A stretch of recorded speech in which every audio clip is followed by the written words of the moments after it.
Hello' everyone, এয়া চাওক মই কি দেখাব ওলাইছোঁ। এই আলুখিনি মই বইল কৰি বাকলিটো গুচাই লৈছোঁ আৰু এতিয়া তাত মই হালধি, জালুকৰ গুড়ি, নিমখ আৰু বেচন দি অলপ পানীৰ লগতে আলুখিনি ধুনীয়াকৈ মিক্স কৰি সানি ল'ম।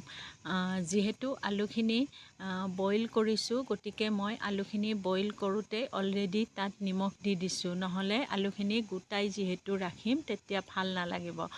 সৰু আলু হ'লে অলপ বেছি ভাল লাগে, কিন্তু এই আলুখিনি ডাঙৰ। মোৰ ল'ৰাটোৱে খাম বুলি কোৱা মই এনেকৈয়ে বনাই দিলোঁ। ডাঙৰ হ'লেও এনেকৈ খায়ো বেয়া নালাগে। এয়া চাওক, মই আলুখিনি ধুনীয়াকৈ হাতেৰে বেচনখিনি মিক্স কৰি সানি ল'লোঁ, যাতে বেচনখিনি আলুখিনিৰ গাত লাগি যায়। আপোনালোকেও এনেকৈ মিক্স কৰাই ল'ব। খুব জোৰত পিটিকি দি দিব যাতে আলুখিনি ভাঙি যায়। তেনেকৈ পিটিকি নিদিব, অলপ লাহে লাহে মিক্স কৰি দিব। এয়া মোৰ কেৰাহীত তেল গৰম হৈছে। এতিয়া মই আলুখিনি তাত লাহে লাহে দি দিম আৰু তাৰ পাছত হেতাখনেৰে ওলট পালটকৈ দিম।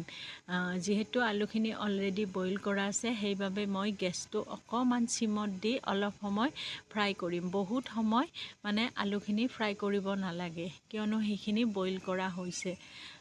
মই এনেকৈ ফ্ৰাই কৰি খাওঁ, বহুত ভাল লাগে। আপোনালোকে যদি খোৱা নাই, এবাৰ খাই চাব।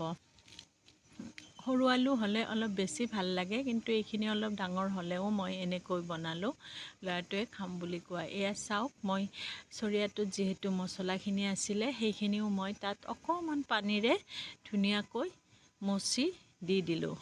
এতিয়া মই আলুখিনি এনেকৈ ফ্ৰাই কৰিলোঁ আৰু এইখিনি হৈ গ'ল। এনেকৈ খাই বহুত ভাল লাগে, সেয়ে মই ভিডিঅ'টো আপোনালোকক দেখাই দিলোঁ। যদি খোৱা নাই, এবাৰ খাব, আৰু যদি ভিডিঅ'টো ভাল লাগিছে তেনেহ'লে লাইক এটা কৰিব। আজিলৈ ইমানেই, ৰাখিছোঁ। Bye bye.